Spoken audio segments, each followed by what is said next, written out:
കുറച്ച് കൊണ്ടുവാ, അത് മതി. അതെന്താണ്? എന്താന്നോ, കത്തൊക്കെ ഇടുമ്പോ പൈസ വേണ്ടേ? പൈസ എടുക്കും, നേരത്തെ പൈസ എന്റെ പുരിപ്പയാണ്.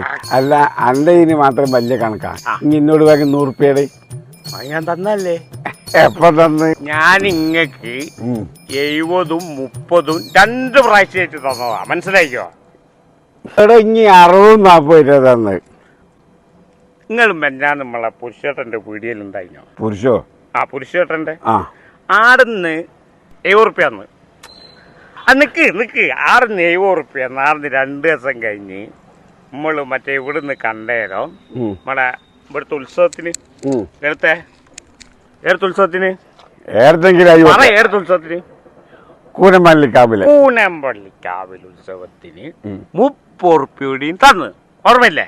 ഇനി പുരുഷന്റെ ഏടിയെന്ന് ഇനി 60 റുപ്യ തന്ന ഒരു 20 റുപ്യന്റെ നോട്ട്. ഓ 20 പറയാന്ന്. ഇനി എന്നോട് 5 ദിവസം കിട്ടിയതാ, ഒക്കെ സോൾവായി. ഇപ്പൊ കട്ടന്റെ പൈസ എടുക്ക്. ഇത് വീട്ടിൽ കട്ടന്റെ പൈസ എടുക്ക്. എന്റെ കട്ടനായിട്ട് കുട്ടനായിച്ചാറില്ല. നമുക്ക് കട്ടയല്ല കൂട്ടയില്ല. ഇനി എന്റെ പൈസ ഒന്നില്ല പറഞ്ഞത്. മുഖോനോട് ചോദിച്ചോക്ക. ആരോട്?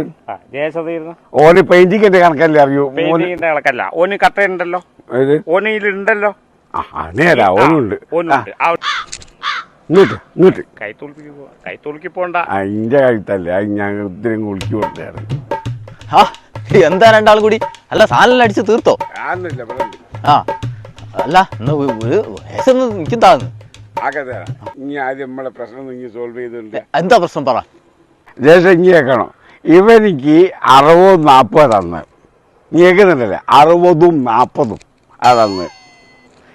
ഇവൻ പറയുന്നത് എനിക്ക് 70ഉം 30 തന്നെയാണ്. 70ഉം 30ഉം അതേടെ ശരിയാക്കി. നിങ്ങൾ എത്രയാ ഓന് കൊടുത്തത്? ഞാൻ 100 റുപ്യ. ഓ നിങ്ങൾക്ക് എത്രയാ തന്നത്? 70ഉം 30 തന്നെ. ഇങ്ങത് ക്ലിയർ ആയിട്ട് ഇവിടുന്ന് പോയാ മതി.